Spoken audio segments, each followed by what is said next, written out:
안녕하세요. 제니스병원 병원장 정영원입니다.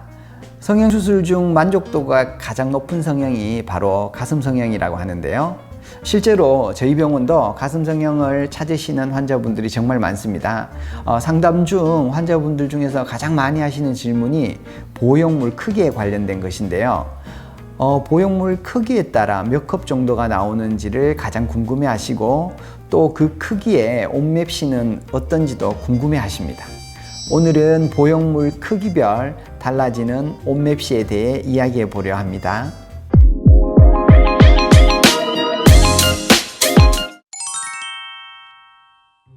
보형물 크기를 선택할 때 고객님들이 가장 많이 고민을 하십니다.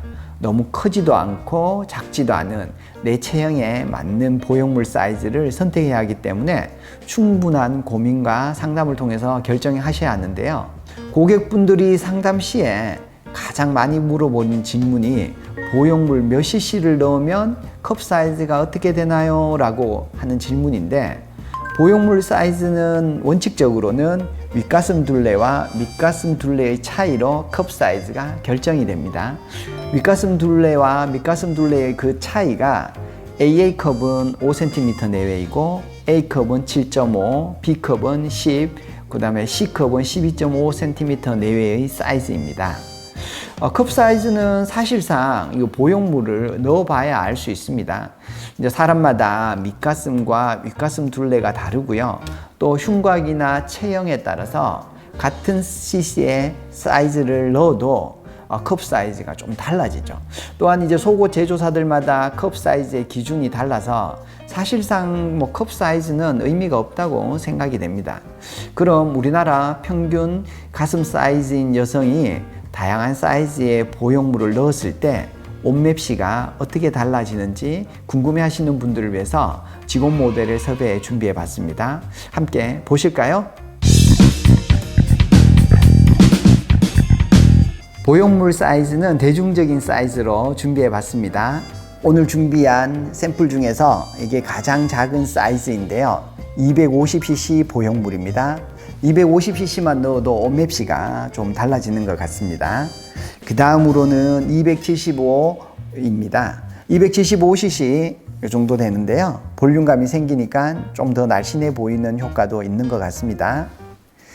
그 다음으로는 300cc입니다. 보통 이 정도 크기가 되고요. 고객분들이 많이 선택하시는데요. 모델은 300cc가 가장 잘 어울리는 사이즈인 것 같습니다.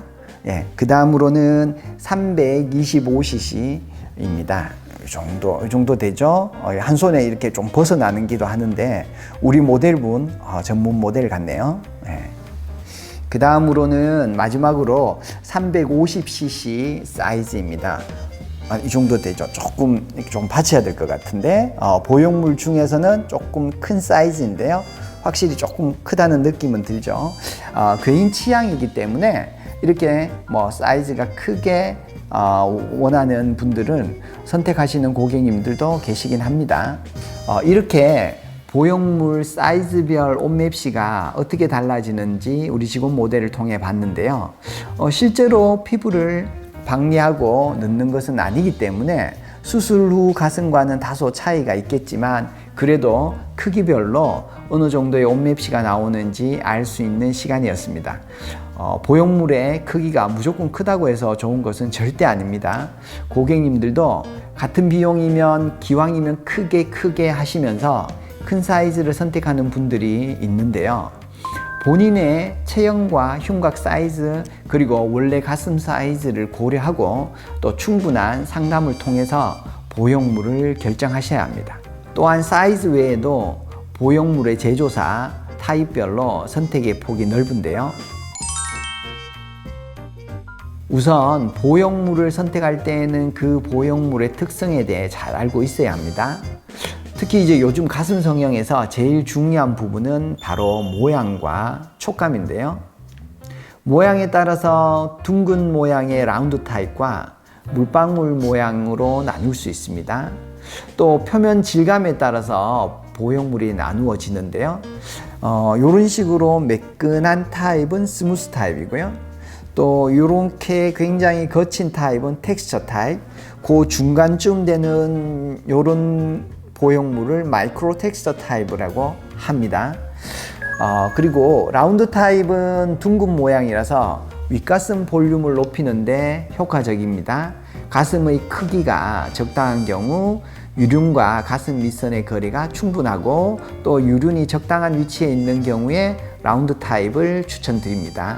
반대로 이제 유륜과 가슴 밑선의 거리가 짧은 경우, 가슴 크기가 아주 작은 경우는 물방울 타입의 보형물을 사용하였으나 요즘은 안전성의 문제로 잘 사용하지 않고 있습니다. 보형물 질감을 선택할 때는 구형구축 발생 확률이 적고 스무스 타입의 장점과 텍스처 타입의 장점을 합쳐놓은 마이크로 텍스처 타입의 보형물을 많이 선택하는 추세입니다. 어떤 보형물을 선택하든 어떤 사이즈를 선택하든 가장 중요한 건 명심하세요. 꼭 임상 경험이 풍부한 성형외과 전문의에게 수술 받으셔야 하고 정식 허가를 받은 안전한 보형물을 사용하는지 꼭 체크하셔야 합니다. 그리고 마취 통증의학과 전문의가 상주하는지 확인하셔서 안전하게 수술 받으시기 바랍니다. 이번 편이 가슴 성형을 준비하시는 분들에게 도움이 되는 시간이었길 바라봅니다. 그럼 저는 다음에 더 유익한 컨텐츠로 돌아오겠습니다. 오늘도 건강하고 예쁜 하루 보내세요.